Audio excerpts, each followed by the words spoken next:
एक मित्र कैसा होना चाहिए हमारे कृष्ण से सीखो ना। आजकल यूज एंड थ्रो वाला काम चल रहा है। हाँ, आजकल मित्र ऐसे ही तो है, मिल गए तो इस्तेमाल किया, हाँ जी आप बड़े अच्छे हैं। जब तक आप उनको देते रहे तब तक वो बड़ा आपसे प्रेम करेंगे, बड़ा आपको मानेंगे। और जहाँ आपने देना बंद किया थोड़ा सा, हाँ, आपकी कमियों को खोज कर आपकी बुराइयां करना शुरू कर देंगे। ये मित्र है? नहीं। आजकल की स्वार्थी दुनिया, आज की मित्रता में स्वार्थ भर गया है। एक स्त्री पुरुष प्रेम करे, एक कन्या और कोई पुरुष प्रेम करेगा तो चमड़ी का स्वार्थ। हाँ? अगर कोई व्यापारी प्रेम करेगा तो व्यापार का स्वार्थ। ऐसा ही तो है, बोलो ना, आपके साथ यही तो होता है। एक संत से किसी ने पूछा कि मित्रता का मतलब क्या होता है, उसने भी हंस करके कह दिया, जहां मतलब होता है वहां मित्रता ही नहीं होती है। उस कृष्ण से सीखो मित्रता कैसी होनी चाहिए। आहा, सुदामा जब आया ना तो द्वारकाधीश कृष्ण है, इतने दास दासियां लगे हैं, उसके बाद भी जैसे अपने मित्र को देखा दौड़ पड़ा। पीतांबर नीचे गिर गया, मोर मुकुट लगा था गिर गया, वस्त्रों का ध्यान नहीं है, दौड़ पड़े। कौन? मेरे बचपन का मित्र आया है। ये मेरा कृष्ण का चरित्र है प्यारे। जीवन में 3 चीजें मैं हमेशा कहता हूं, बहुत संभाल करके बनाओ, चित्र, चरित्र और मित्र। चित्र यानी आपकी फोटो, आपका फिगर, यानी आपका शरीर, इसको भी बड़ा अच्छे से रखो, क्योंकि शरीर माध्यम खलु धर्म साधनम। बहुत से महाराज कहते हैं ये मिट्टी का शरीर है, मिट्टी में मिल जाना है। उन महाराजों के बगल में एसी लगी होती है। अपन ऐसा कुछ करने वाले नहीं है। खूब बढ़िया शरीर बनाओ, बढ़िया सब भोग भोगो। चरित्र भी अच्छा होना चाहिए। और तीसरा, आपका मित्र, आपका फ्रेंड सर्किल अच्छा होना चाहिए। आपको ध्यान देना है। ऐसे मित्र तो आपके फ्रेंड सर्किल में नहीं है जो आपको सिर्फ किट्टी पार्टी से जोड़ते हैं। ऐसे तो नहीं है जो सिर्फ आपको क्लब लेके जाते हैं। ऐसे तो नहीं है जो सिर्फ आपको सिंगर्स आए उनके गानों में लेके जाते हैं, डांस दिखाने लेके जाते हैं। ध्यान देना पड़ेगा आपको। अगर ऐसे मित्र हैं तो उनसे राम राम कर लो। मित्र उनको बुलाओ, बनाओ जो आपको वृंदावन लेके जाएं, जो आपको कथा में लेके जाएं, जो आपको बांके बिहारी की दर्शन कराएं, जो आपको सब जगह भगवत भक्ति का उपदेश कराएं। ऐसा मित्र होना चाहिए, क्योंकि मित्र सच्चा वही है जो अपने मित्र के अस्तित्व को बढ़ा दे। है? और क्लब में तुम्हारा कौन सा अस्तित्व बढ़ाएंगे? बोलो ना। पार्टीज में आपको अस्तित्व बढ़ेगा? अस्तित्व आपका तब बढ़ेगा जब आप ब्रह्म से जुड़ेंगे, जब आप बांके बिहारी से जुड़ेंगे। कृष्ण को देखो ना, कितना खुश हुआ था तू सुदामा के आने पर। नंगे पांव दौड़े थे उन्हें अपने घर बुलाने पर। तीनों लोक लुटा दिए चावल के एक दाने पर। मर जाऊं श्याम मैं तो तेरे इस याराने पर। कन्हैया को देखो ना, पर ये कन्हैया का गुण नहीं दिखाई देगा। कौन सा दिखाई देगा? बोले एक गर्लफ्रेंड है, 3 और बना लूं। क्यों? बोले मेरे भगवान ने भी बनाई थी। अरे बाबरो, पहले समझ तो लो भगवान का। बोले उनकी तो 16,108 रानियां है। अरे पहले अपने शास्त्र तो पढ़ो, क्यों ऐसा है? दुनिया कहती पति मिले तो राम जैसा, कन्हैया जैसा ना मिले। बोलो आपको कन्हैया जैसा पति चाहिए? बोले ना जी, इतनी शादी करी, मैं कहाँ ऐसा पति क्या ढूंढ के करूँगा। ये शिवानंद मैंने कहा था ना, थोड़ा आपको अलग सुनने को मिलेगा, रिमोट दबा के रखना रोक के रखना। मैं कहता हूं पति भी मिले तो हमारे बांके बिहारी जैसा मिले। मैं आपको प्रूफ करके दूंगा सच्चा पति कैसे वो अच्छा पति है।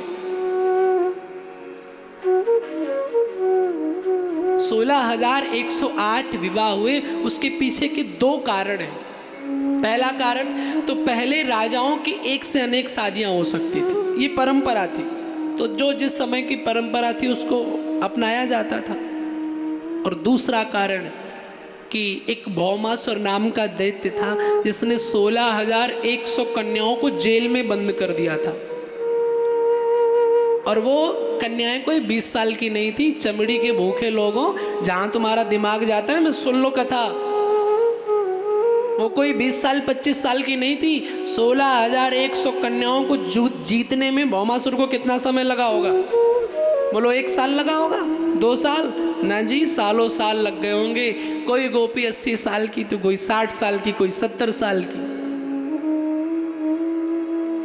एक साथ बंद कर दिया। भगवान को जब पुकारा, भगवान ने उनको छुड़ाया तो सारी हाथ जोड़ के निवेदन करने लगे, ठाकुर या तो अपना बना लो या तो विष दे दो। क्यों? इस दुनिया ने तो सीता जी को भी नहीं छोड़ा, तो हमें क्या?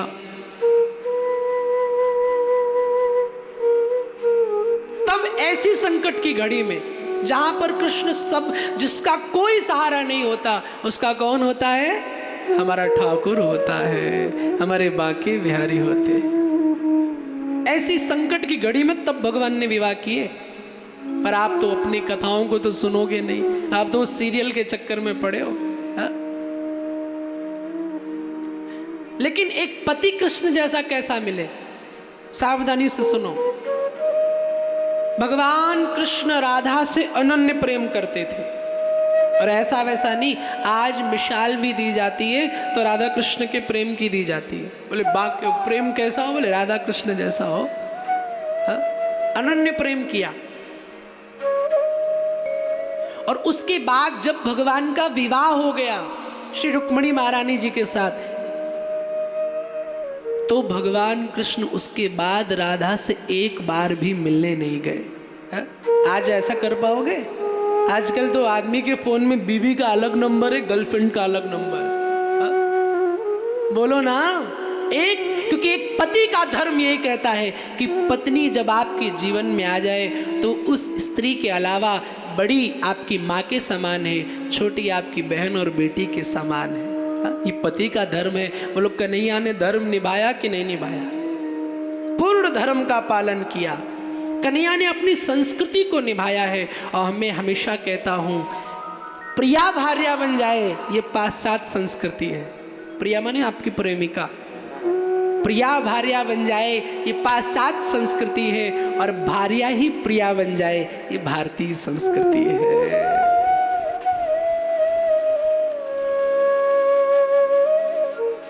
प्रेम को विवाह की जरूरत नहीं है, विवाह को प्रेम की जरूरत है। विवाह हो जाने के बाद जब अपनी भार्या से प्रेम होता है ना, वो आपको स्पेशल दाम्पत्य जीवन सुखमय होता है उसमें। लेकिन आप ऐसा कर पाओगे क्या? ना जी, आपको तो उसकी भी याद आएगी, अपनी वाली की भी आएगी। पति कैसा हो? हमारे ठाकुर जी जैसा हो। प्रेम को विवाह की जरूरत नहीं है। आज भारतीय संस्कृति में 2 साल में हमारी जो भारत की बेटियां हैं, किसी को जानती नहीं, पहचानती नहीं, फेसबुक से चैटिंग करी, चैटिंग करके उनको एक प्रेम हो गया। प्रेम क्या कहूँ, अट्रैक्शन कहूँ, अट्रैक्शन हो गया। अब तो मम्मी पापा से लगी मैं तो रह नहीं पाऊंगी, इन्हीं से शादी करूंगी। अरे प्रेम को विवाह की जरूरत नहीं है। क्यों?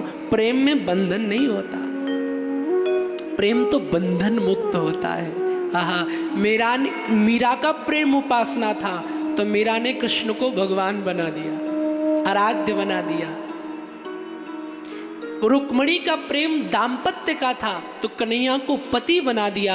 और राधा का प्रेम बंधन मुक्त था, इसलिए श्री राधा ने कृष्ण को कृष्ण ही रहने दिया, कन्हैया ही रहने दिया। ये हमारे बांके बिहारी का चरित्र है। हाँ, ये हमारे कन्हैया का चरित्र है।